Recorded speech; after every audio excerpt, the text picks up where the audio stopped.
திராவிட முன்னேற்ற கழகத்தினுடைய தற்குறிகள் உதயநிதி ஸ்டாலின் மற்றும் ஒரு தற்குறியாக இருக்கக்கூடிய அன்பில் மகேஷ் பொய்யாமொழி அவருடைய பாணியில அதே மாதிரி திமுக ஸ்டைல்ல பேச போறாங்க. இதுவரைக்கும் எந்த மேடையிலே அதுபோல் நான் பேசியதில்லை. இன்று கரூர் மேடையிலே திராவிட முன்னேற்ற கழகத்துக்கு அவர்களுடைய பாணியில் இங்க இருக்கக்கூடிய அலப்பற பசங்க சொந்த ஊரை தாண்டா அவங்க யாருன்னே மக்களுக்கு தெரியாது. சொந்த ஊரை தாண்ட நாலு அல்ல கையில வச்சுட்டு முன்னாடி அண்ணன் வர்றாருன்னு சொன்னாதான் அண்ணன் வர்றாருன்னு 4 பேத்துக்கு தெரியும். இந்த அல்ல கைக ஐயப்ப நான் திமுக ஸ்டைலுக்கு மாறிட்டேன் தப்பா நினைச்சுக்காது. இந்த அல்ல கைக பாரத பிரதமர் நரேந்திர மோடி அவர்களை பார்த்து குற்றம் சுமத்துறாங்க.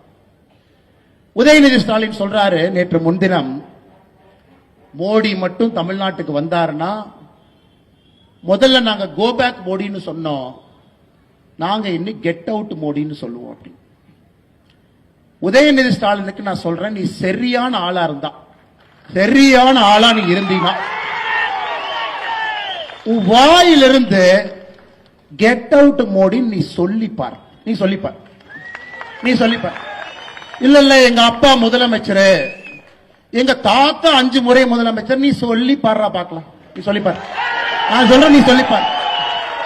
வாயிலிருந்து எங்களுடைய உலக தலைவரை எங்க தாத்தா முதலமைச்சர், அப்பா முதலமைச்சர், எங்க அப்பா சிட்டிங் முதலமைச்சர், நான் சிட்டிங் துணை முதலமைச்சர் சொல்றா பார்க்கலாம். சொல்லு.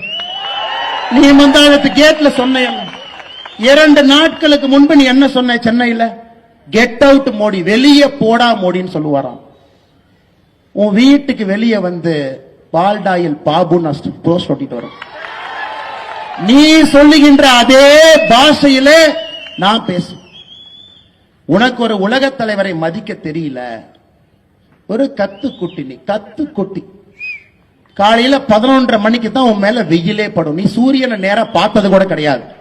சூரியன் மேல வந்தாக்கா இப்படி பாக்குற ஆள் நீ. சூரியனை பார்த்து துப்பி அந்த எச்சல் உன் மேல விழுவும். அப்படிப்பட்ட ஆள் நீ. 3:30 மணிக்கு பிரம்ம முகத்தில் எந்திரிச்சு யோகா பண்ணிட்டு 5 மணிக்கு ஃபைல திறந்து இந்த நாட்டை ஆட்சி பண்ற ஆள்கிட்ட 11:30 மணிக்கு எந்திரிச்சு நட்ட நடுவுல மேல சூரியன் இருந்து உழுவுற உனக்கே இவ்வளவு திமிர் இருந்தா, சாதாரண நடுத்தர மக்கள் உழைத்து நாட்டை உருவாக்கக்கூடிய மக்களுக்கு எவ்வளவு திமிர் இருக்கு? அந்த கூஜா தூக்கருக்கு இங்க ஒரு சாராய அமைச்சர் சுத்திட்டு இருக்கார் கரூர்.